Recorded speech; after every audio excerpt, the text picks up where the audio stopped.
Allez, bienvenue, merci à la commune de l'Argentière de nous accueillir. Donc on va commencer par la traditionnelle désignation du ou de la secrétaire de séance. Y a-t-il un ou une volontaire?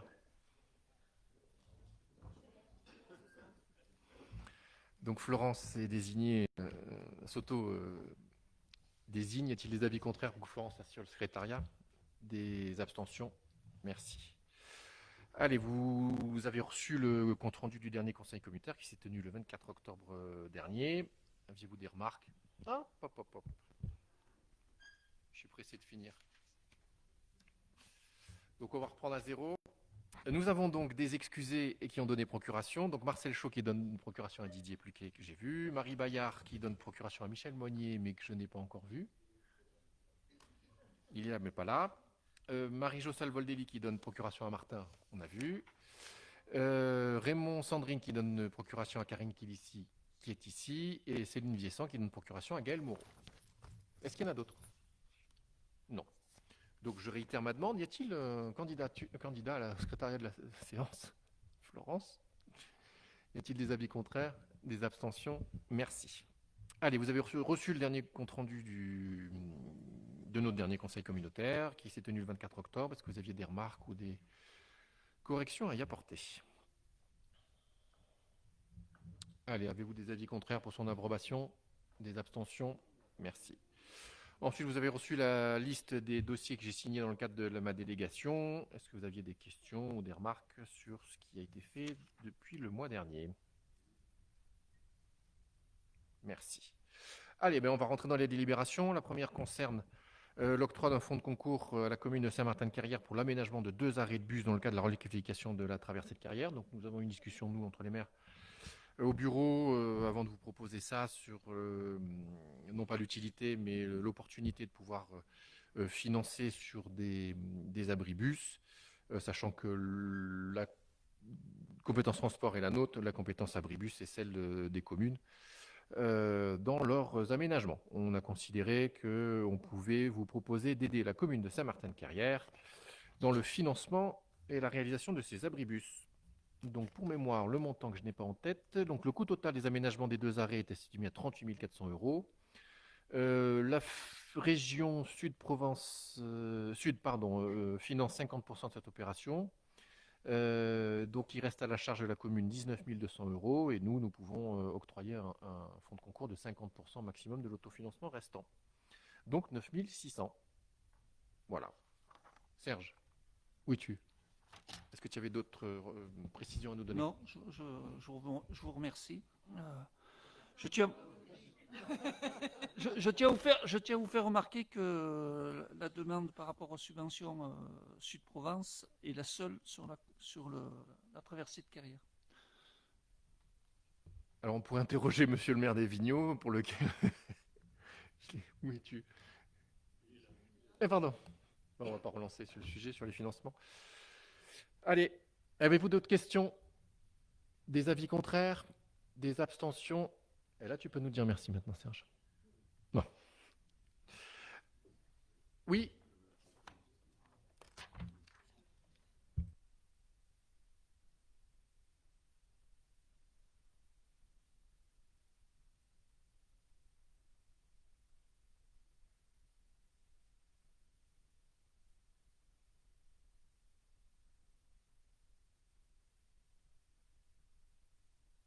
Allez, la délibération suivante concerne la désignation des représentants de la communauté de communes du Pays des Écrins au conseil syndical du SMITOMGA. Donc, vous savez qu'après les négociations et les discussions que nous avons eues ensemble, les statuts ont été modifiés, et notamment dans les statuts, nous avons 5 représentants et nos amis du GIES Roquera ont également 5 représentants. Donc, on a rééquilibré le nombre de représentants puisque c'était 4 et 4 et 6 avant. Voilà. Donc il s'agit de nommer les membres titulaires, 5, et les membres suppléants. Y a-t-il des candidats? Alors moi je souhaiterais y être. Martin souhaite y être. Alice y être. Alain y être. Donc ça fait 1, 2, 3, 4. Il nous en manque un en titulaire. Ou une. Non, je veux les lignes qui font comme ça. Michel Frison. Ok. En suppléant.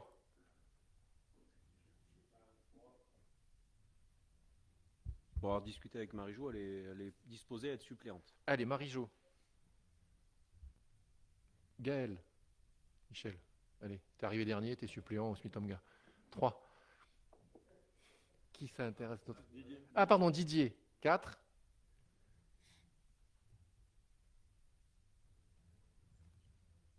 Marie-Noël, je te vois dissiper. C'est toi qui... Jack? Non. François? Allez, François. Alors, je refais de mémoire. Donc, sont proposés comme membres titulaires donc Martin, Alain, Michel, Cyril, Alice. J'ai fait dans l'ordre de la table. Hein. Voilà. Alain, Michel Frison, Cyril Drujon, Alice Prudhomme.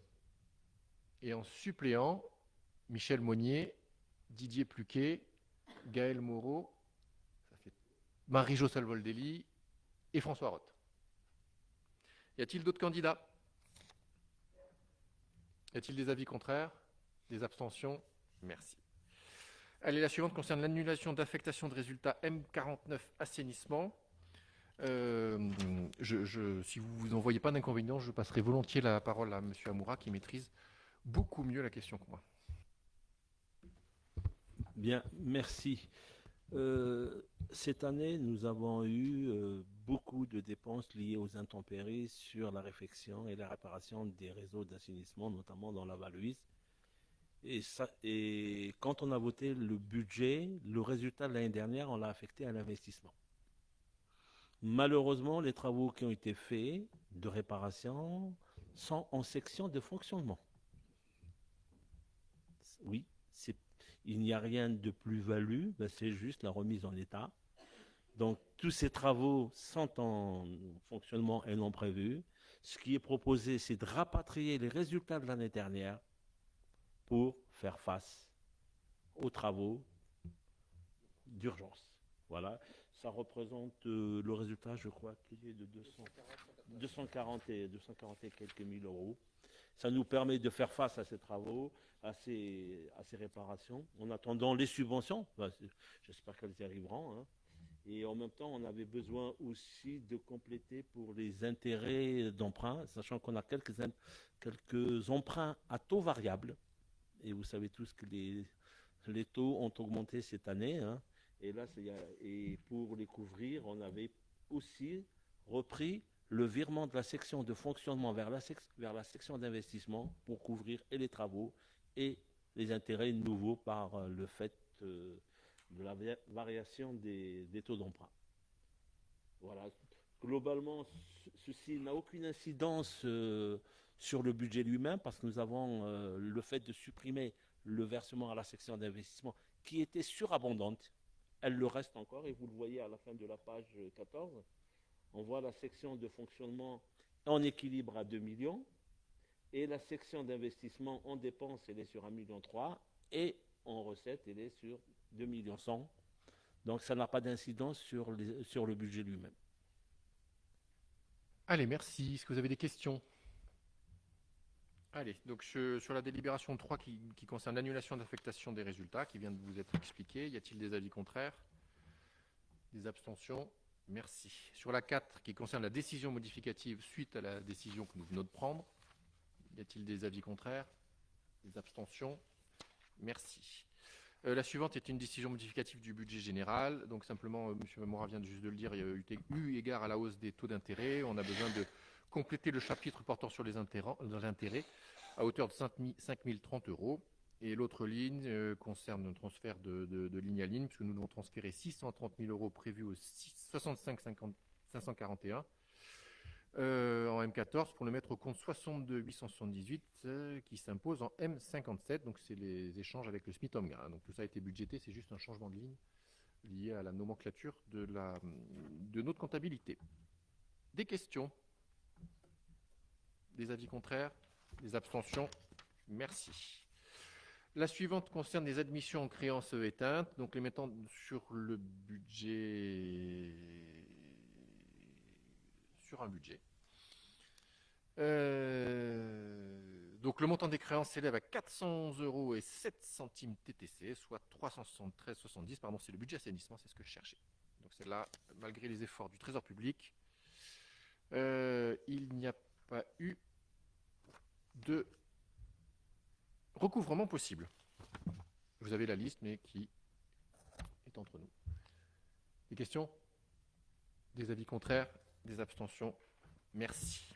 Allez, le dernier, en ce qui me concerne le marché de fourniture d'énergie des bâtiments ayant une puissance supérieure à 36 kVA. Donc la commission d'appel d'offres s'est réunie et a proposé l'entreprise EDSB pour un montant total estimé de 215 557,86. Donc c'est tous nos raccordements qui font plus de 36 kVA, donc de mémoire, de la piscine, certaines stations d'épuration. On va m'aider un petit peu. L'UCO, enfin voilà. On est, je ne sais plus si on est en baisse ou en hausse par rapport. On est en baisse, hein. Voilà, ça représente une moins-value une baisse de 90 000 € par rapport à notre marché précédent. Voilà. Donc des fois, voilà. Des questions? Des avis contraires? Des abstentions? Merci. Allez, notre délibération habituelle concernant la mise à jour des effectifs.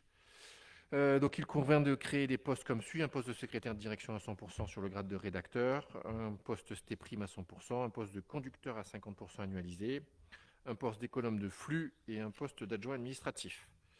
Donc pour lequel nous verrons ensuite les potentiels recrutements. Adjoint administratif à France Service, pardon, c'était important.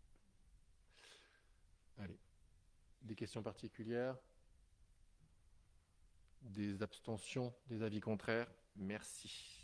Allez, subvention 2025 à la classe mémoire et avenir du Collège des Giraudes. Donc ça fait 2 ou 3 ans de mémoire qu'on octroie une subvention à cette classe qui fait un travail remarquable. Voilà. Je crois que c'est la dernière année de mémoire, mais je suis pas sûr. Non, pas du tout. Bon, c'était sur autre chose. Bon, j'ai essayé. Voilà.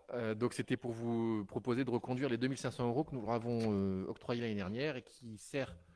Enfin, vous connaissez tout. Qui peut m'en dire un petit peu plus? De quoi? Oui. Toi? Ouais, je veux bien.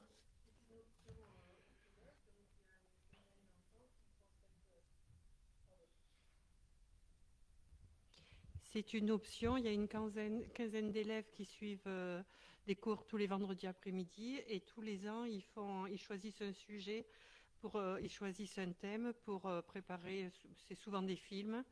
Ils ont reçu beaucoup de récompenses, ils ont souvent été premiers et ils organisent des voyages mémoriels tous les ans aussi qui sont vraiment très intéressants pour les enfants. Voilà, je ne vois pas ce qu'on peut dire de plus, mais c'est vraiment bien. Formidable ce qu'ils font. Ils font un travail reconnu de tout le monde et c'est vraiment chouette. Ok. Allez, d'autres questions? Non, pas d'autres questions. C'est ce moment pour compléter le propos de Marie.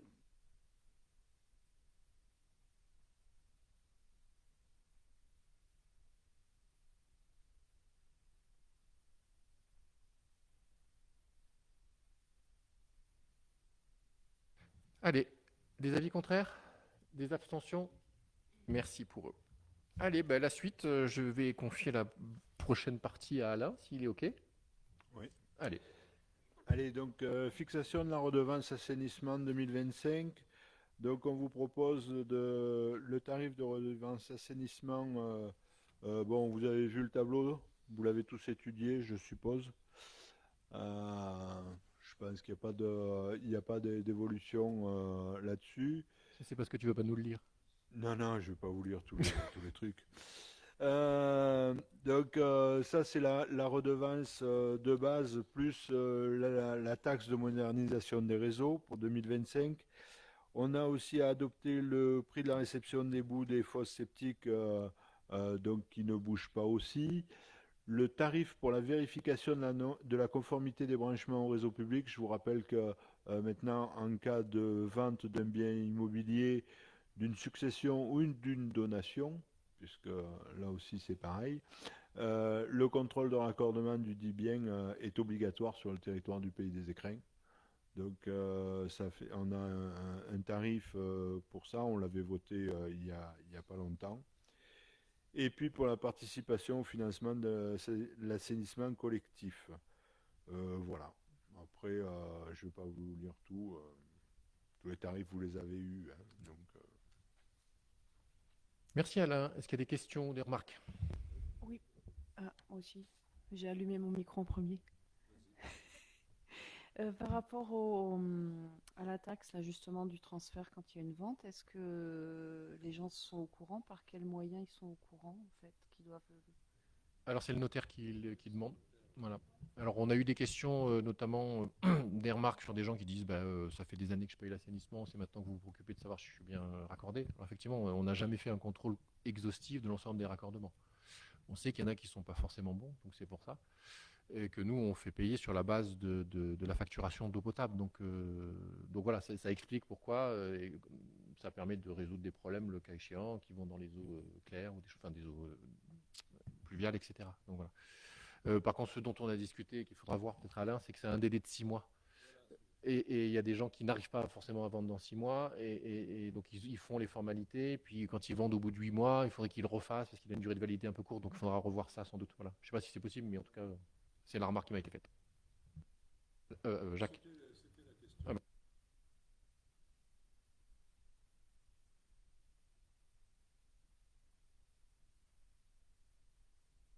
des avis contraires, des abstentions. Merci. La suivante concerne la redevance spéciale déchets 2025, et c'est toujours Alain, s'il veut bien. oui, alors, tout à fait. Donc la redevance spéciale déchets 2025. Donc en commission environnement et assainissement, on a fait évoluer certains tarifs, en particulier la redevance camping non équipée de composteurs en état de marche, où maintenant on met une redevance puisque ces gens-là, enfin, ces campings-là ne s'équipent pas de composteurs. Donc on met 28 centimes la nuit. Après, on a des tarifs qui passent à zéro puisque on a des reps sur certaines choses, donc en particulier les inertes pris en charge, le plâtre qui passe à zéro, les bois, le bois ben multiresponsabilité là, donc qui passe à zéro. Voilà, sinon tout le reste, on reste sur les mêmes bases. Martin. J'ai pas pu assister à la commission, enfin j'avais prévenu, mais j'étais pas ici. Je trouve que c'est très bien et je remercie ceux qui ont demandé ça pour les campings parce que c'est vrai que c'est toujours gênant quand on leur propose. Enfin, il y a vraiment une politique incitative là-dessus et c'est dommage des fois les réactions de certains campings là-dessus. Après, je savais pas par contre sur le passer à zéro. Bon, je vais le voter et je suis pour, mais je l'aurais peut-être pas mis à zéro. Je trouve que c'est même si le coût de traitement est à zéro, il y a quand même un coût d'agent et de déchetterie. Voilà. Si tu veux, la REP, on va dire le matériau qui est évacué, il est à zéro. Mais par contre, l'agent qui ouvre la barrière, qui fait enfin, si tu veux, le coût de fonctionnement d'une déchetterie, il y a quand même un coût. Alors, je l'aurais peut-être pas mis à zéro, mais écoute, si la commission l'a décidé, je le voterai, mais je l'aurais peut-être pas mis à zéro. Voilà. Après, je pense que ça incite encore plus du coup le professionnel à utiliser les reps et faut essayer. On verra, mais on commence à voir parce que Guy Swakera mettre les fermetures. Donc on se retrouve avec la roche de rame hein, qui commence à Saint-Crépin en passant par là, nous dépose tout. Oui, mais il faut quand même qu'ils aient une carte pour y accéder. Bah, en tout cas, Après, moi je faisais l'inverse. En fait, je déposais mes déchets à Saint-Crépin en allant au travail. Du coup, je peux plus. Du coup, maintenant, c'est Saint-Crépin qui les dépose chez nous. J'entendais que les professionnels râlent parce qu'on leur fait payer. Je tiens quand même à préciser que dans une majorité des cas, quand on signe un devis en tant que particulier sur un professionnel, ils nous font payer. Le professionnel nous fait payer le traitement des déchets. Bien sûr. Donc, c'est pour ça que je pondère toujours le fait que les Oui, entreprises... mais là, je parlais pas des professionnels, je parlais des ordures ménagères pour les particuliers. Allez. Des avis contraires. Des abstentions. Merci. Allez, la suivante, c'est la mise à jour du règlement de service de gestion des déchets. C'est toujours Alain. Donc cette mise à jour de règlement des services déchets, c'est la prise en compte de la gestion des biodéchets, la mise en place de seuils maximum par flux de prise en charge de la collecte des déchets par le service public et la mise à jour du règlement de déchetterie intégrant notamment les nouvelles filières de tri. Voilà. Donc vous avez tous lu le règlement, bien sûr, du service gestion des déchets. Bien sûr. Donc, Et du coup, vous avez des questions?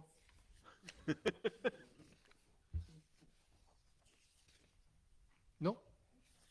Pas une petite faute d'orthographe qui traîne, une virgule, non? D'habitude. Bon. Allez, y a-t-il des avis contraires? Des abstentions? Merci. Mise à jour du règlement. 13 marchés complémentaires. J'étais un peu perdu, pardon. Et donc, nous sommes nous entrons dans la compétence de Madame Gaëlle Moreau, qui, si elle le veut bien, présentera la délibération. Donc là, il s'agit d'un avenant à un marché qui était passé concernant les transports scolaires et notamment le transport scolaire de la bâtie des Vigneaux à l'école des Vigneaux. Il se trouve qu'on avait attribué au transporteur Odier le marché pour une capacité de 8 places pour un montant de 11 391,55 € hors taxe, soit 83,15 € par jour pour 137 jours. Et là, le besoin est d'un bus de 19 places. Donc on passe à 102 € hors taxe par jour sur 120 jours. Voilà.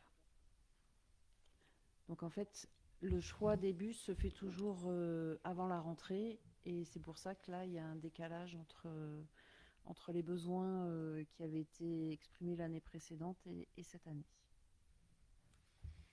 Merci. Je vous en prie. Des questions? Des avis contraires? Des abstentions? Merci. Elle est la 14, concerne une signature d'une convention de mise à disposition gracieuse d'un local de repos dans le cadre de la compétence mobilité. J'imagine que c'est avec Puy-Saint-Vincent. Oui, alors là, il s'agit effectivement de la convention que l'on va signer avec Puy-Saint-Vincent, puisque maintenant les personnels vont avoir un local dans le nouveau complexe panoramique. Donc un local beaucoup plus confortable où ils pourront faire les pauses notamment et donc on doit signer la convention avec Puy pour qu'ils puissent prendre leurs locaux. Merci Puy-Saint-Vincent. pardon, moi je comprends pas cette convention. Puisque la dernière fois, quand on parlait des fonds de concours sur Puy-Saint-Vincent, tu nous avais dit que 300 000 € avaient été affectés à de l'achat du foncier. Si, il y avait 600 000 €, il y en avait 300 qui étaient en fonds de concours et 300 qui servaient à la construction, enfin à l'achat de la partie foncière réservée à la communauté de communes. Donc, je ne comprends pas la signature de cette convention alors que dans ce bâtiment, on en est propriétaire d'une certaine partie. Alors, c'est pas tout à fait ça. C'est que quand le complexe devait être construit avec deux locaux, tu peux baisser ton micro, ça permet pas. Parce que je vois Alain en moitié. Il était impossible pour des services publics d'être en copropriété. Donc, bureau de l'Office du tourisme, compétences, et local, repos, chauffeur. Donc, ce qui a été décidé, c'est qu'on a porté 300 000 € en fonds de concours pour pouvoir bénéficier gratuitement de ces locaux. Mais ça veut dire que ça reste un fonds de concours. Ça ne veut pas dire qu'on en est propriétaire. Voilà. Ce que je ne comprends pas, c'est que justement, la dernière fois, le fonds de concours global était de 600 000 € et tu nous avais parlé que de 300 000 €. Donc, c'est pour ça. Je vous ai expliqué, mais sans doute mal, qu'on donnait 300 000 € pour pouvoir bénéficier de ces locaux au titre du fonds de concours parce qu'on ne pouvait pas les acheter nous-mêmes et qu'on rajoutait 300 000 € de fonds de concours qui, là, pour le coup, est un vrai fonds de concours intellectuel pour aider la commune à construire ce complexe. Donc ça, c'est l'esprit. Donc juridiquement, le local de l'Office du tourisme et le local de repos des chauffeurs est propriété de la commune de l'Argentière. J'ai essayé de te transférer déjà. depuis Saint-Vincent. Voilà. Du coup, il faut une convention. Et en plus, ils pourraient nous le faire payer parce qu'ils sont propriétaires. Mais bon, ils nous le font gratuitement. Est-ce que c'était plus clair que l'explication? Voilà. Allez. Il y avait d'autres questions? Des avis contraires? Des abstentions? Merci. Allez, tarification des transports publics réguliers sur le pays des écrins.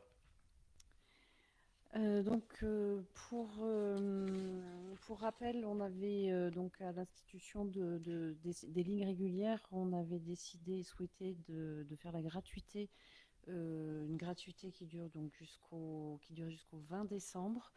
On a encore besoin de réflexion et d'études complémentaires sur la tarification potentielle. Et donc, le président vous propose de reporter la gratuité jusqu'au 25 juillet, jusqu'en juillet 2025. Voilà. Clairement, pour ne pas déflorer la suite, c'est qu'effectivement, la mise en place d'un système de paiement est sans doute beaucoup plus coûteux et contraignant que de faire payer une petite somme qui était envisagée autour d'1 euro ou 2 euros. Donc, on va approfondir un petit peu les choses pour revenir avec vous, devant vous, avec des éléments plus complets. Mais les premières estimations font que tout l'achat du matériel, la comptabilité, le machin, les cartes bancaires, tous les travaux en comptabilité, la régie va nous bouffer ce qu'on va gagner. Donc, si on veut favoriser l'accès à ces lignes qui sont plutôt bien, qui fonctionnent plutôt bien, autant laisser la gratuité. Donc, sans prendre la décision définitive, vous proposez de poursuivre, qu'on ait tous les éléments et que vous puissiez décider. Voilà. Des questions? Des avis? Oui, pardon. Qui c'est qui parlait? Alice, vas-y. Non, mais souvent sur ces transports, ça coûte plus cher de faire payer que de pas faire payer. C'est juste je pense que ce serait bien, je sais pas, ça a peut-être été fait, mais j'ai pas vu, de bien refaire une com à la veille de l'hiver sur redire qu'il y a les navettes régulières l'hiver et que c'est gratuit. Et on m'a fait la réflexion aussi, peut-être d'utiliser le mailing du centre social pour faire passer l'info aux usagers, parce qu'ils ont un mailing important et voilà, ça peut être intéressant parce qu'il y a encore toujours des gens qui sont pas au courant, mais voilà. Mais je pense que l'idée du centre social, c'était une bonne idée de com. On va reprendre la communication, puisque là, en fait, on attendait ce soir aussi pour valider cette gratuité, mais effectivement, je pense qu'on va la reprendre, sachant qu'après, il y a aussi les navettes ski qui, là, sont un petit peu différentes. Moi, alors sur le principe, je suis d'accord avec vous. Je crois que généralement, sur un transport public, il est rare qu'un transport soit bénéficiaire si le tarif est attractif en installant la billetterie. Je suis complètement d'accord avec vous et ça me gêne pas. Moi, j'ai pas eu beaucoup de retours, mais le peu que j'ai eu un retour et qui m'a fait réagir, si vous voulez, c'est qu'aujourd'hui, pour aller à l'Argentière, au collège en l'occurrence, si on prend une navette Pays des Écrins, c'est gratuit. Vous êtes d'accord? C'est ce qu'on s'apprête à voter jusqu'au 25.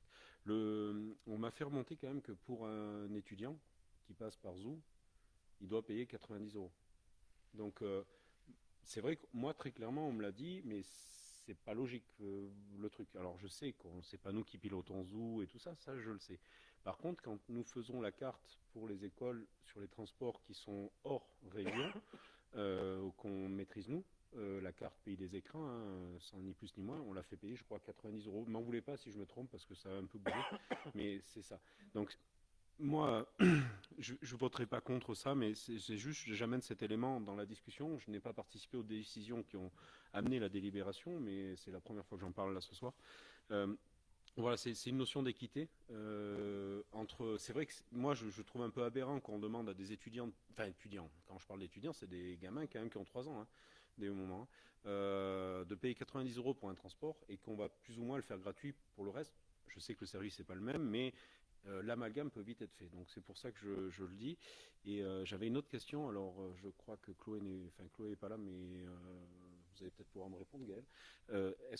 Très clairement, est-ce que ces navettes ou les gratuites ou les scolaires, parce que c'est un peu mélangé, est-ce qu'elles sont ouvertes à tout le monde? Pour essayer d'éclairer un peu sur ta question, ta légitime question, Zou, c'est pas nous, c'est la région. Donc effectivement, les transports régionaux, on les maîtrise pas et pour les prendre, il faut un titre de transport. Bon. Là, pour ce qui nous concerne, ce sont des lignes régulières, c'est-à-dire ce qu'on ne faisait jamais jusqu'à maintenant, puisque c'était que un peu des transports camouflés, dédiés, camouflés. Donc sur ces lignes régulières, on peut décider d'une tarification spécifique. Il reste d'autres tarifications chez nous, c'est-à-dire les navettes ski, donc qui sont dédiées touristiques, ils resteront à 1 euro. Ce que tu parlais pour les enfants, c'est les transports scolaires qui sont des transports dédiés et pour lesquels effectivement il y a une carte d'abonnement. Je sais plus si c'est 90, mais ça doit être dans ces eaux-là. Ouais, tout à fait. Donc c'est vrai que pour les gens, la lisibilité elle est un peu difficile, mais ça reste des transports un peu différents. Après, tout ça peut évoluer dans le temps en fonction du succès de ce qu'on a ou pas d'ailleurs sur ces lignes-là. Voilà. Et du coup, Gaël, je ne sais pas si tu peux me le confirmer, c'est bien ouvert à tout le Ah oui, monde. pardon. Oui, c'est ouvert à tout le monde. Ok. C'est public en fait, là pour le coup, donc n'importe qui monte autant de fois qu'il veut. C'est quand même pas le même service, un transport scolaire qui justement est pas ouvert. Non, mais là je aux parle par adultes. exemple du ramassage scolaire de Saint-Martin, enfin entre guillemets ramassage scolaire qui est greffé sur les lignes régulières, hein, ça me va très bien. Mais voilà, on m'a contacté pour me dire il y a d'autres pas personnes greffé. qui vont pas à l'école. Apparemment. Non. Non, mais les lignes régulières, c'est des lignes. C'est public, mais- c'est pas spécialement pour l'école. C'est ouvert à tout le monde, c'est une ligne de bus, quoi. Non mais non. Oui, S'il veut pas mais- le prendre, il le prend pas. Et s'il veut être tout Non, seul je sans vais parler adulte, du il cas de prend la ligne Saint-Martin. scolaire. Il y avait un transport scolaire qui était propre à l'école. Oui. Et le travail qui a été fait avec le bureau d'études et le service transport, c'était d'inclure le transport dans les lignes régulières. Donc j'étais plus ou moins pour. Mais voilà, très clairement, je sais qu'une fois on a eu cette question, je ne savais pas qu'elle avait été tranchée. Donc très clairement, c'est ouvert à tout le monde. C'est-à-dire que la ligne régulière qui fait Sainte-Marguerite, Carrière, Saint-Martin, enfin l'école du coup, part de l'Argentière avec d'autres personnes. Non, je parle d'école primaire. Je maintiens ce que je dis. Je voulais juste savoir, je sais que la question a été posée, je n'ai pas souvenir de l'avoir, qu'on l'ait validé ou pas, je voudrais, c'est juste un point d'éclaircissement. Enfin, après, si la réponse est, on peut la donner après, hein, mais... Oui. de la donner Parce que après. j'ai des bouts d'informations. Mais il Je te répondrai. serait également bien que ce soit adapté pour les sorties scolaires, genre piscine, cinéma et tout. Ouais, tout à Ouais, parce que ça rendrait un service. Déjà, Mm. on verrait que c'est un service qui est nécessaire, qui servirait aux enfants des écoles.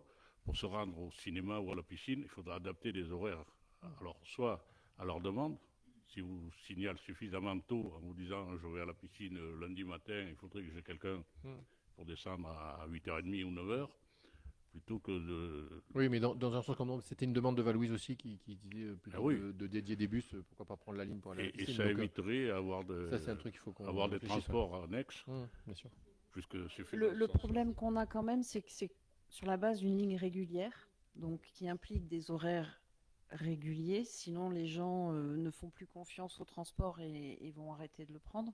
Donc c'est vrai que même si on a des demandes dans ce sens-là, il faut aussi qu'on voit à ne pas trop décaler les horaires parce que C'est ça peut-être peut les horaires de Non, créneaux mais piscine aussi. il faut, qu'il il faut pas décaler voilà. tous les horaires, mais Si- on si- peut si c'est un quart d'heure calculer plus les tard, horaires on en fait un quart fonction d'heure de plus leur tôt. demande suffisamment en amont. Ouais. Non, mais pas tous les jours. Tout le temps. Voilà, oui, c'est ce que je veux dire. Voilà, c'est ce que je voulais dire. Oui, tout à fait. Ça Non, mais s'adapter comme ça. Allez, ça va. Et puis, autre chose, j'ai vu la semaine dernière, je suis venu chercher ma petite fille là, à l'arrêt. Il y avait la ligne régulière qui montait à midi, 1h moins 20, quelque chose comme ça. Le bus de Briançon arrivé, il s'est garé, le bus de la ligne est parti. Il y avait deux jeunes filles qui montaient, qui sont restées à quai parce que le bus était parti. Il n'a pas attendu qu'ils descendent, qu'ils traversent pour venir monter. Donc, regardez à quelle heure arrive le bus de Briançon. Peut-être que lui était dans ses horaires, hein, et que le bus de Briançon avait 2 minutes de retard, mais il faudrait quand même un peu coordonner les choses. Sinon, c'est pas la peine de faire des lignes de transport. Hein. ça C'est avait moi qui été les ai calé. montées en voiture, les deux gamines. Bon, ça ne me gênait pas, j'étais là. Mais enfin, Ça, je pense que là, le chauffeur a dû partir un peu plus, parce que normalement, c'était justement calé sur les horaires du bus de Briançon. Normalement, pour il est qu'il censé puis- attendre. Pour que, Enfin, voilà. S'il n'a pas une demi-heure de retard, Donc, il est censé non, l'attendre. mais là, il avait peut-être, je Oui, sais non, pas, mais c'est pour peut-être ça. 3 minutes, hein, je sais pas. Non, mais non, enfin, mais il était à l'arrêt, l'autre arrive, il s'arrête, lui il part. Je pense que c'est exceptionnel Parce qu'il parce faut que attendre 30 secondes que les gamins descendent et qu'ils voient s'il y avait du monde pour lui. je pense que là vraiment c'est exceptionnel parce que normalement les horaires ils sont calés sur l'arrivée du bus de Briançon pour prendre les collégiens, les lycéens qui arrivent de Briançon et qui montent en Valouise. Il faudra parler au chauffeur. Ok. Euh, Ah, oui, Dominique. Est-ce qu'on a de la visibilité sur les deux lignes qui ont été mises en place là? Oui, on pourra te transmettre les chiffres. Alors, globalement, enfin, pour les résumer, sans que je te donne des chiffres exacts, il y a plutôt une très bonne fréquentation par rapport à ce qu'on avait estimé sur la ligne Valouise, l'Argentière et La Roche. Beaucoup moins sur la desserte l'Argentière Saint-Martin-de-Carrière, mais on est aussi en doublon avec la région, donc pour l'instant on la maintient parce que pour voir si ça prend. Mais clairement, l'axe Valouise, La Roche est plutôt bien fréquenté. Voilà. J'ai pas les chiffres en tête, mais on pourra te les transmettre.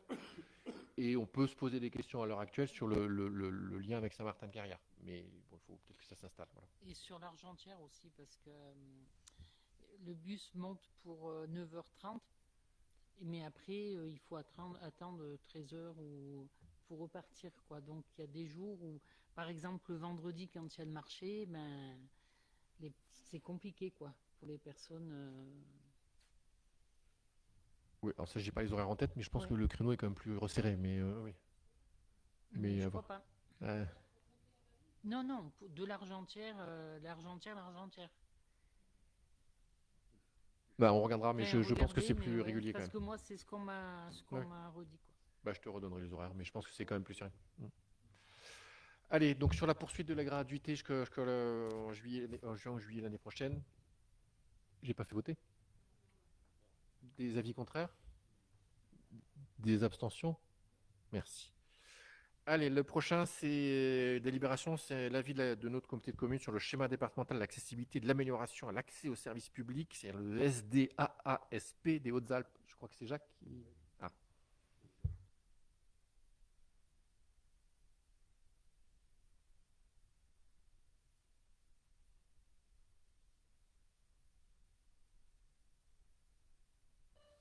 Ah, ça y est, ça va aller, on le met à hauteur, merci.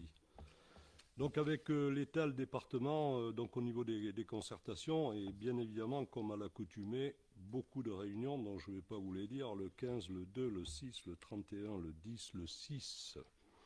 Donc on continue notamment les réunions. Diagnostic notamment du territoire sur l'accès aux services publics, notamment pour un peu plus de visibilité sur France Service, les maisons des solidarités du département et des communes, l'inclusion numérique, donc cet axe vise à favoriser l'accès numérique sous l'angle technologique, donc renforcer le maillage et l'interconnaissance des acteurs, renforcer la qualité du service rendu, former, accompagner les professionnels, communiquer, informer le public et assurer l'accès au numérique pour tous. Donc vous savez qu'il y a eu quand même une grande période ici sur France Service à l'Argentière où notamment le numérique a fait partie, notamment de 2024. Notamment, il y a eu beaucoup de personnes qui ont bénéficié de cet axe. Donc des actions ont été déployées sur chaque territoire à partir de 5 axes, ce que j'ai précisé avant. Donc voilà, le président propose d'émettre un avis favorable au projet du schéma départemental de l'accessibilité et de l'amélioration de l'accès aux services publics. Et bien évidemment, on attend notamment les autres confirmations, notamment du département et des autres institutions. Jacques, des questions? Des avis contraires pour cet avis? Des abstentions? Merci. Allez Gaël, c'était pas fini pour toi. Il s'agit de la 17, l'attribution du service de navette publique routière hivernale saison 2024-2025.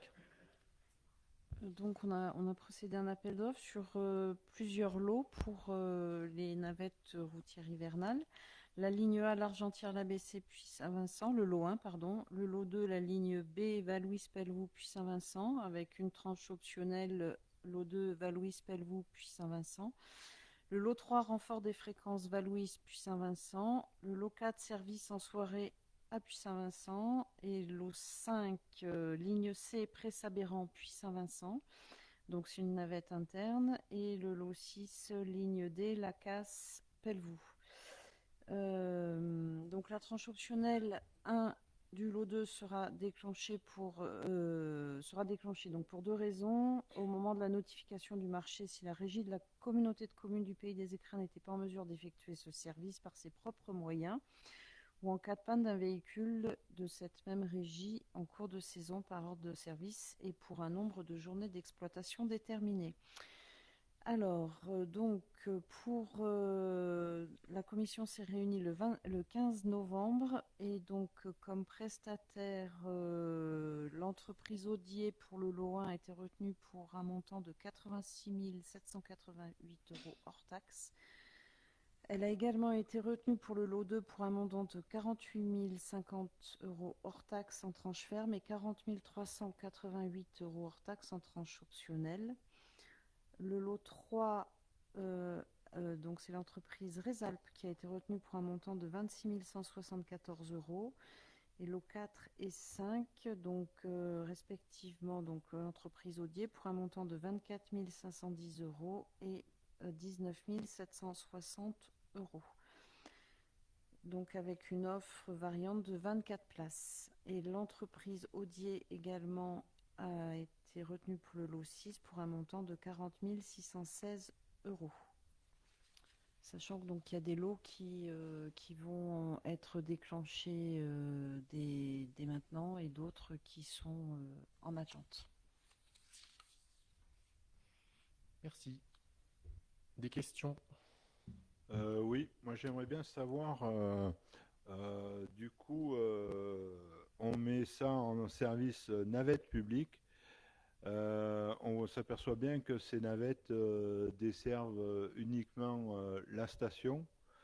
Donc je me pose la question, on nous a annulé le service des mines parce que c'était un service qui était commercial derrière.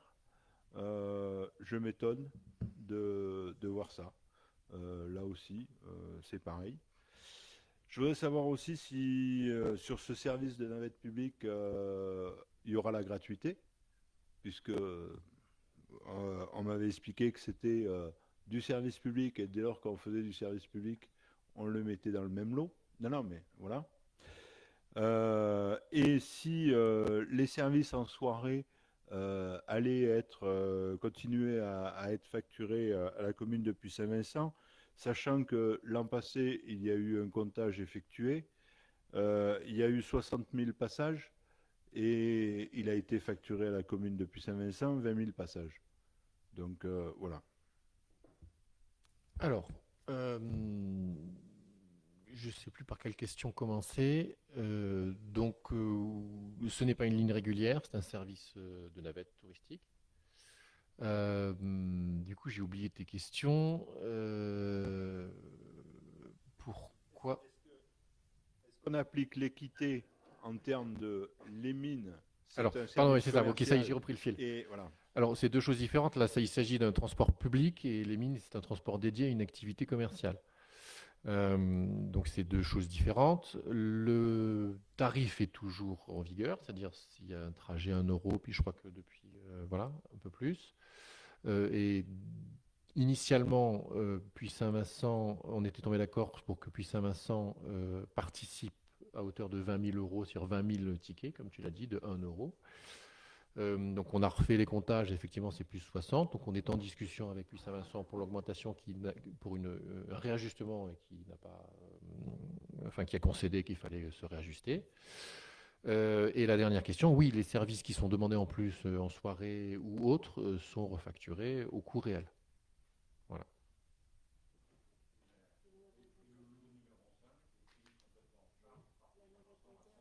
Oui, tout à fait, c'est ça. Voilà. Allez, est-ce qu'il y a d'autres questions? Oui. Moi, c'est plutôt sur un autre registre, mais je trouve que l'année dernière, on n'avait quand même pas bien mis dans le mille au niveau des horaires. On a quand même des enfants qui partent de l'Argentière ou même de plus loin, qui montent soit au ski, soit au snowboard régulièrement. Et l'année dernière, ben, on voyait passer les navettes que le cours n'était pas fini à 10 minutes près. Donc ils vont avoir, je sais que le club des sports, Alice, t'as peut-être la date, va avoir son assemblée générale dans pas longtemps.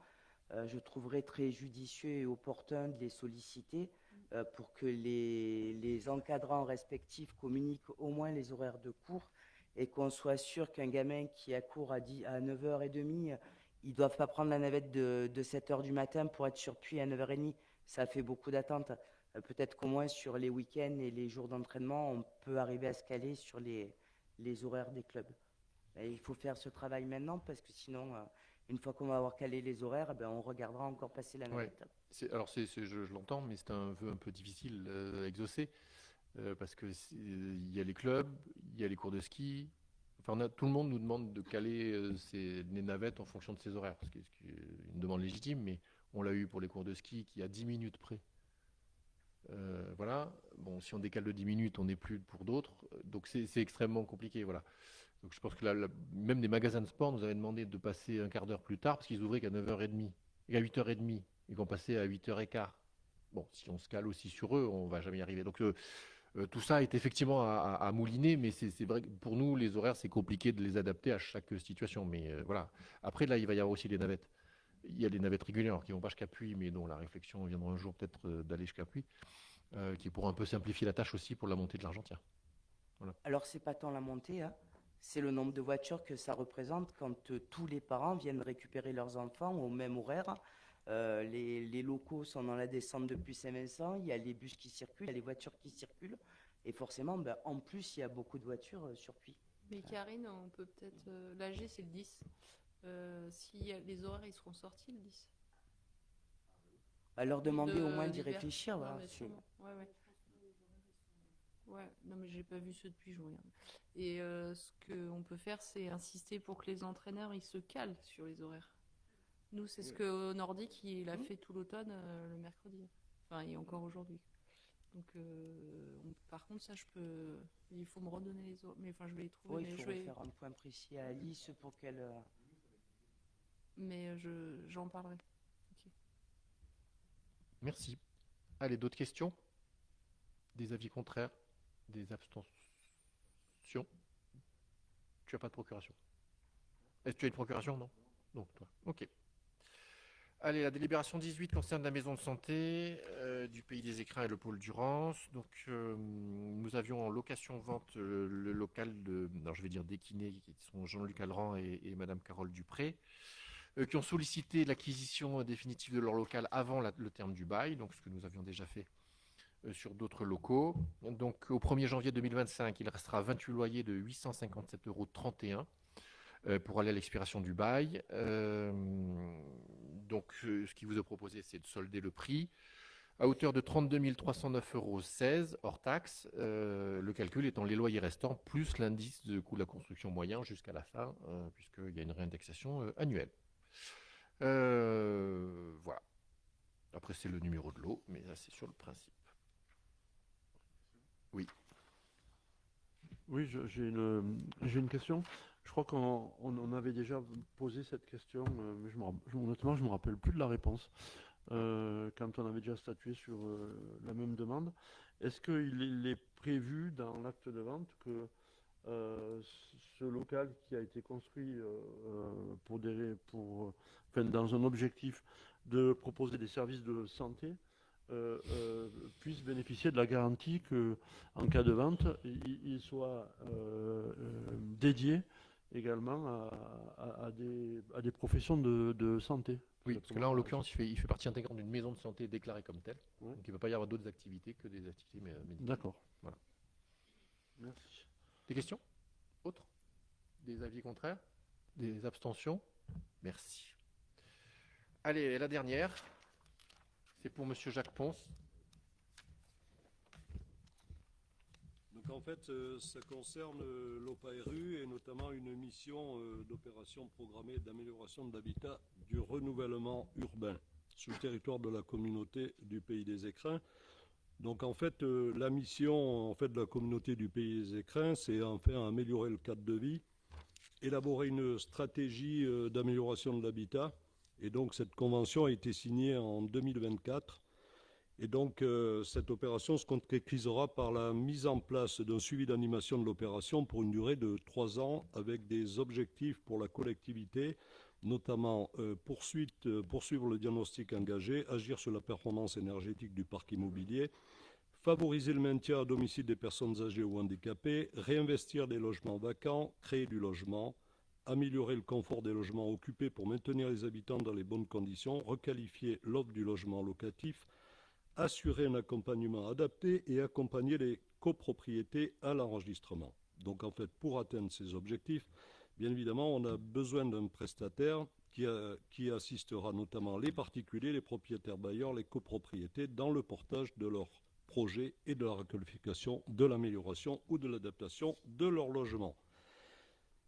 Donc en fait, l'offre a été lancée, donc notamment sur l'Opahirus, sur le territoire des Écrins. La mission débutera au tout début de l'année 2025, soit le 1er janvier, pour une durée de 3 ans et éventuellement une année renouvelable. Donc il se divise en plusieurs tranches, notamment une tranche ferme avec des missions qui relèvent sur des parties variables liées au suivi individuel des dossiers de demande de subvention, avec bien évidemment des visites, des diagnostics, des constitutions des dossiers, des dépôts de dossiers, et la part fixe liée à l'animation, notamment sur les thématiques spécifiques, donc sur les permanences de la journée de l'habitat, communication. Sachez quand même que sur 2025, nous allons faire une journée de l'habitat ici sur le territoire à l'Argentière. Donc en tranche optionnelle, il y aura les missions d'assistance de la collectivité dans la mise en œuvre d'opérations particulières, notamment sur les ventes immobilières, les dispositifs en œuvre et le foncier, l'animation d'opérations et la restauration immobilière. Donc au niveau de cette prestation du rapport d'analyse établi, donc la commission d'appel d'offres qui s'est réunie le 15 novembre a décidé de prendre la structure Solia. Les montants des prestations aujourd'hui s'élèvent à 251 690 € hors taxe pour la tranche ferme, dont 95 000 en part fixe et 156 000 € minimum en part variable et 179 950 pour la tranche conditionnelle, dont 21 200 en part fixe et 158 700 € hors taxe maximum en part variable.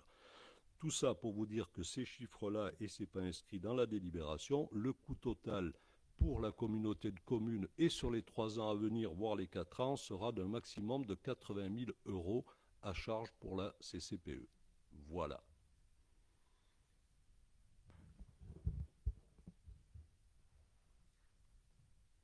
Des questions?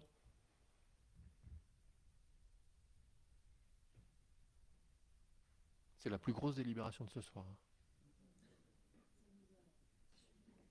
On a fait venir Erika spécialement pour qu'elle vienne en aide à Jacques en cas.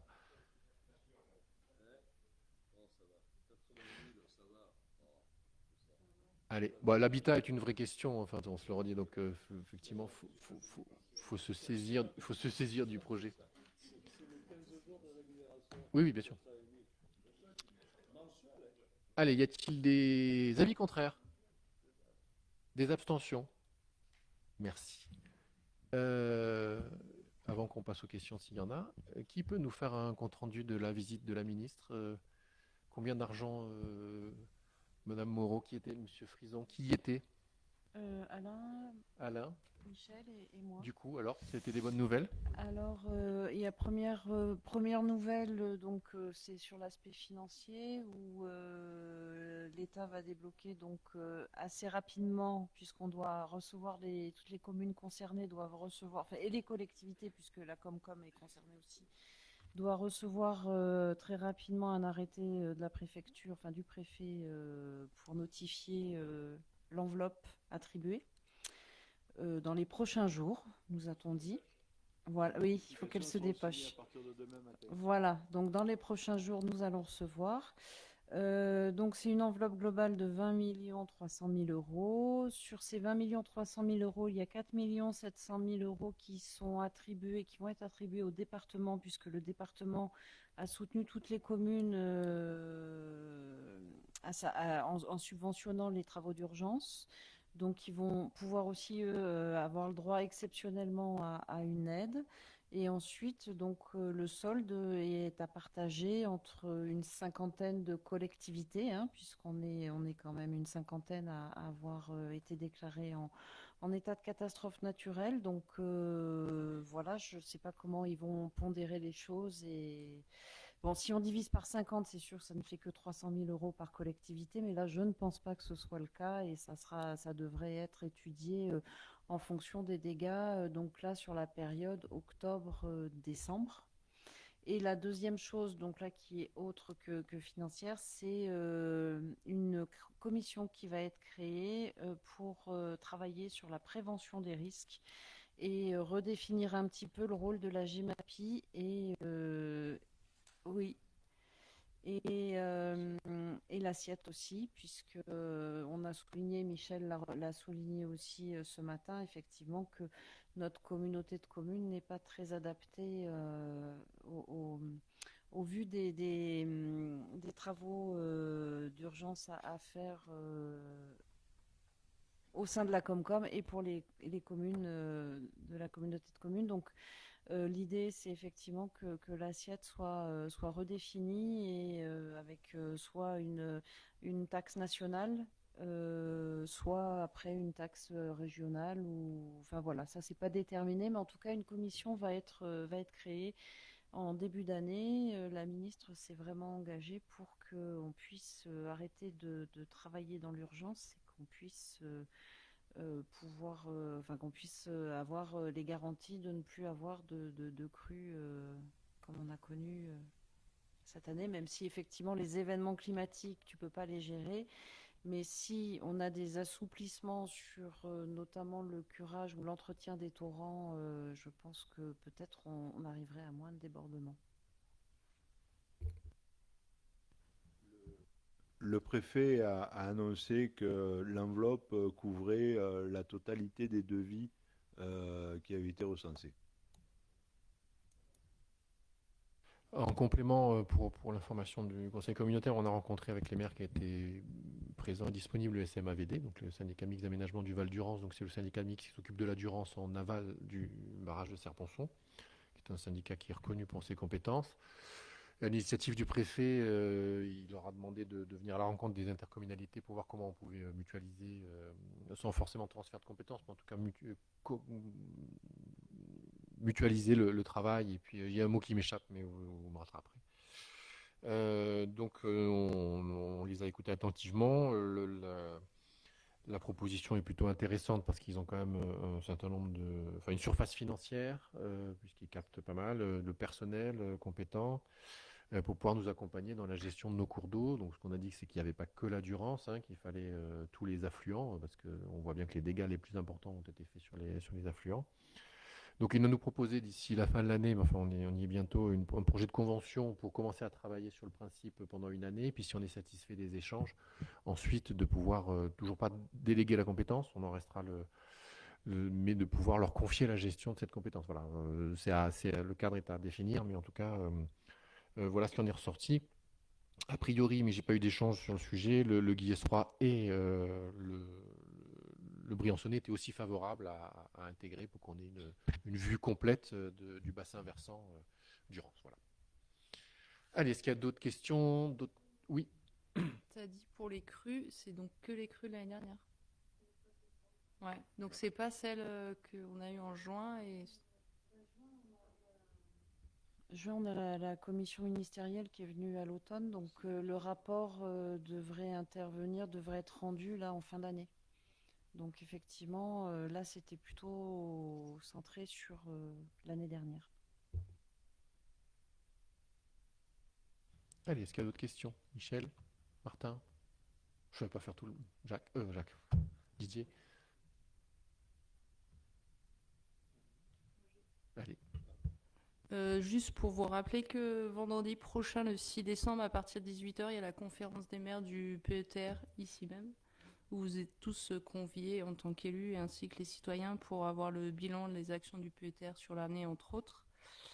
Et l'après-midi, on organise 2 réunions ateliers, avec notamment la Caisse des dépôts, sur toutes les innovations financières qui existent à destination des communes pour pouvoir mettre en place des projets d'énergie renouvelable. Donc je vous invite, si vous êtes disponible, à venir parce que ce sera vraiment intéressant avec des techniciens pointus.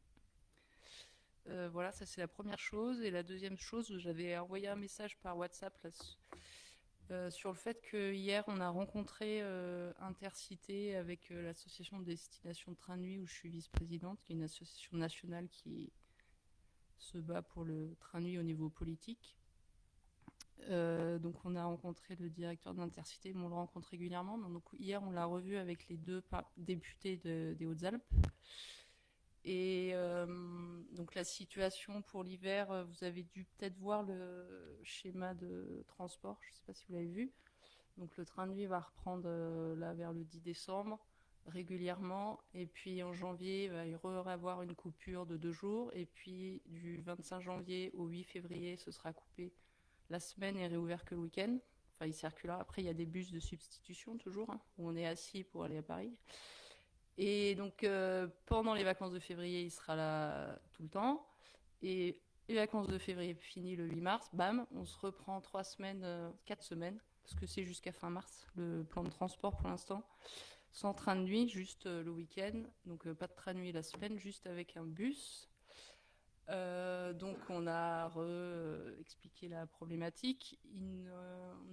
J'ai demandé sur la Maurienne savoir si on savait plus quand la voie allait réouvrir, parce que la dernière fois au mois de juin au Sénat, SNCF Réseau nous avait dit au mois de novembre, et donc la voie n'est pas ouverte. Et donc là hier ils nous ont dit début avril. Personnellement j'ai mis des doutes parce qu'en fait plus ils creusent, la montagne s'éboule. Bon, voilà, début avril.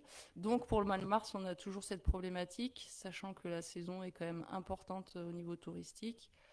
Ils essayent de trouver des solutions, parce que c'est lié aux travaux, hein, c'est parce que SNCF Réseau fait des travaux dans la Drôme, et donc les trains ne peuvent pas passer la nuit. Mais il y a des possibilités de détournement, soit en passant par Grenoble, soit par Pertuis, sauf qu'il faut un peu que Intercité se batte avec SNCF Réseau pour obtenir le droit. Ouais, c'est vraiment... Non, mais en fait, ce qui est... En fait, à la SNCF, tu as Intercité, c'est le train de nuit. Après, tu as SNCF Voyageurs qui s'occupe que du commercial. Après, tu as TGV. Et SNCF Réseau, oui, mais en haut, c'est toujours la SNCF, donc ils se battent entre eux, en fait. Ils sont hyper cloisonnés, quoi. D'accord. Ouais. Non, mais c'est... Et en fait, Intercité vraiment fait tout ce qu'il peut. Et ils sont un peu la dernière roue du carrosse parce qu'ils donnent aussi priorité au fret, si tu veux, au train de fret en prioritaire. Donc c'est assez compliqué. Hein. Non, mais c'est intéressant. Mais c'est pour dire qu'ils font quand même ce qu'ils peuvent.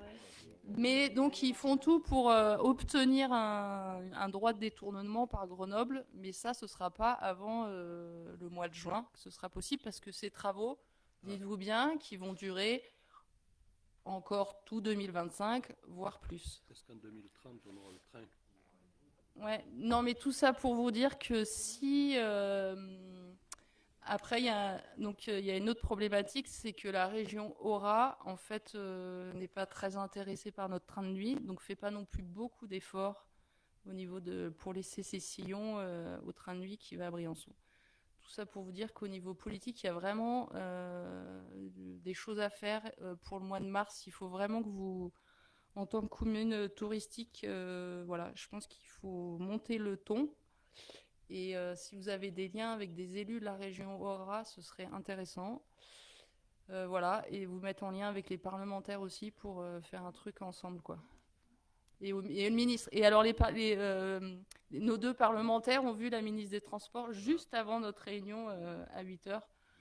Et il a dit qu'il allait prendre le bus de nuit une nouvelle fois. Mais bon, bref, ça, c'est pas très intéressant. Mais c'est pour vous dire que il y a moyen de trouver des solutions, mais il faut vraiment un appui politique fort, fort, fort. Donc, il faut pas, faut le redire et le redire.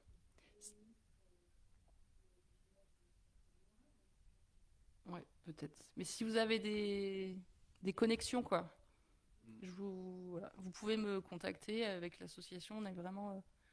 moi, je suis sur le côté politique, mais le président et les autres vice-présidents sont vraiment des techniciens du train. Donc, voilà, ils sont plus calés quasiment que Intercité. Voilà. Merci. N'hésitez pas. Allez. On se quitte là-dessus? Bon, eh bien...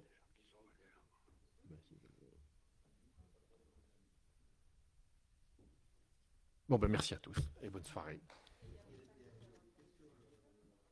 Enfin, pas à ma connaissance, mais... Bonjour. Enfin, bonsoir.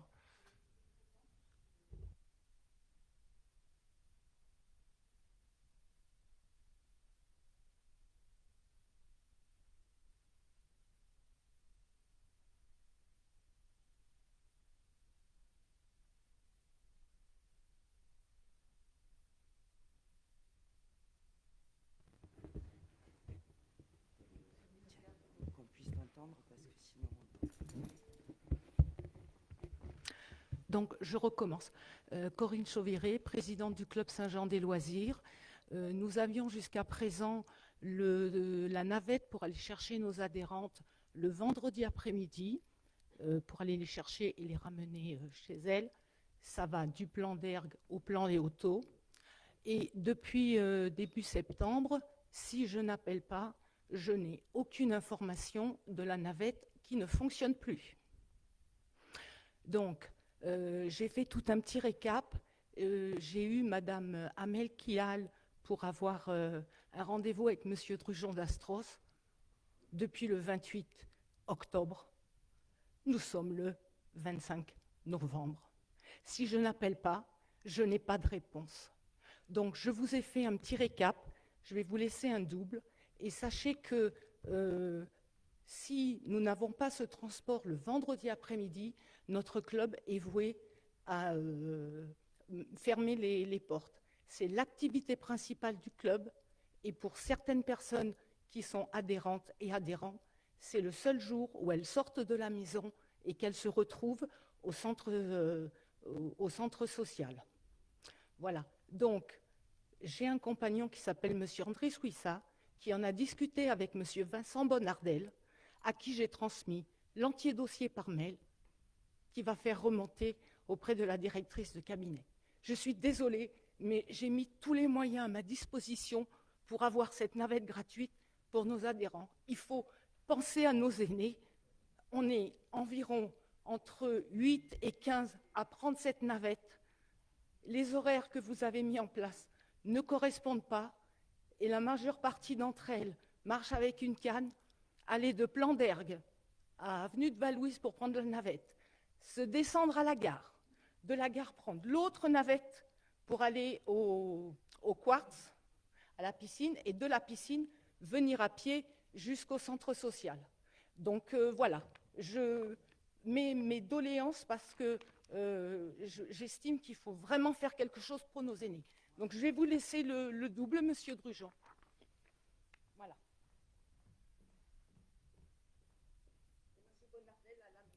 Merci. Et est-ce qu'on peut avoir une explication, savoir pourquoi ça a été arrêté, cette navette? Alors, on est dans la réflexion globale de la question du transport. Donc, à partir du moment où on avait mis des lignes régulières, on a supprimé un certain nombre de services qui étaient dédiés, parce que là, on est dans la discussion. Donc, effectivement, on avait des échanges avec la commune sur le sujet, parce que ça reste une association communale. Il y en a des équivalents dans d'autres communes qui ne bénéficient pas de transport, donc on est obligé d'avoir une égalité de traitement. Voilà. Donc il me semble que ce qui avait été évoqué dans les sujets, c'était aussi la mise à disposition d'un minibus. Comment? Ah oui, alors, voilà. Pour ce qui concerne le minibus, j'ai aussi fait des démarches en amont quand on me l'a demandé pour savoir si on pouvait faire un transfert d'assurance. Or, on ne peut pas demander à un assureur de faire un transfert d'assurance que le vendredi après-midi. D'abord, le club n'a pas de véhicule propre et la seule solution, ça aurait été effectivement de l'assurer à l'année. Sauf qu'avec le nouveau système des gendarmes, d'abord, sachez qu'au niveau des assurances, on ne peut pas assurer un véhicule avec deux contrats différents. Et Chloé m'avait dit, tout ce que Chloé m'a dit quand je l'ai eu au téléphone, c'est dans le récap. Il n'y a pas de souci. Et Groupama m'a dit non, on ne peut pas assurer un véhicule parce que si c'est quelqu'un d'autre qui l'utilise, comment on fait au niveau des assurances? Et ensuite, avec le nouveau système des gendarmes, ils n'auront qu'un seul contrat d'assurance. Et Chloé m'avait dit, je vais voir avec ma supérieure pour que la mairie prenne en charge ce coût d'assurance qui représente au bas mot 500 € sur l'année. Et moi, sur le principe, au départ, j'ai dit oui, pourquoi pas. Mais après réflexion, je me suis dit que c'était la porte ouverte au niveau de la mairie, parce que si la mairie accepte de régler ce contrat d'assurance, ça veut dire que d'autres associations pourront faire de même. Et je ne tiens pas à ce que la mairie, qu'il y ait une porte ouverte dans ce sens-là. Donc, je souhaite qu'il y ait une autre solution pour nos aînés. Merci. Juste pour répondre à Marie-Noël, en fait, sur Puy-Saint-Vincent, pour l'instant, on n'a pas de ligne régulière non plus. Donc, les habitants de Puy-Saint-Vincent ne peuvent pas bénéficier de cette ligne régulière. Sur Pelvoux, les habitants des clos ne bénéficient pas. Donc, on a le même style de problématique, puisqu'on a des personnes âgées qui habitent au clos et qui ne peuvent plus descendre au marché de l'Argentière le vendredi. Donc en fait, toutes les communes, Champcelas et Fressinière, n'ont pas de navette non plus régulière. Donc effectivement, dans le système qu'on a mis en place, on a souhaité, sur les plus grands axes, pouvoir faire profiter le maximum de personnes se rendant d'un point à un autre pour traverser tout le pays des écrins. Mais il faut savoir qu'au-delà du club des loisirs, il y a encore sur les communes des quartiers qui ne sont pas desservis, ou carrément des communes qui ne sont pas desservies par la navette.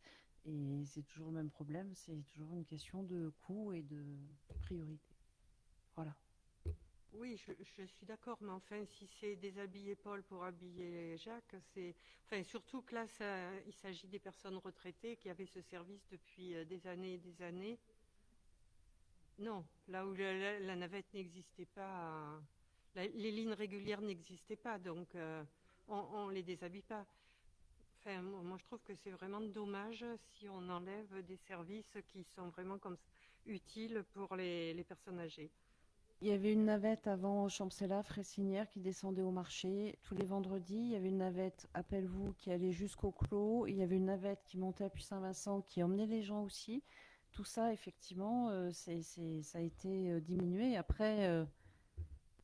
Et on a aujourd'hui la même problématique, puisqu'on a sur Champcelas-Fressinière notamment des jeux de cartes le mercredi, etc. Et on a les mêmes problématiques, puisque ce sont des personnes âgées qui n'ont non plus pas de moyens de transport, mais qui se débrouillent entre elles.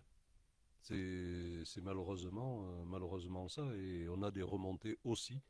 Donc, si on traite le problème, on doit le traiter notamment à l'ensemble de la communauté de communes, et non pas faire du favoritisme sur une commune ou l'autre. Enfin, à mon sens, c'est ou tous ou rien.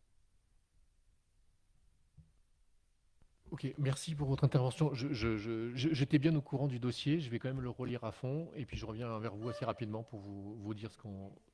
Merci à vous. Allez, est-ce qu'il y avait d'autres questions? Allez, on peut se quitter là-dessus, et merci à vous tous.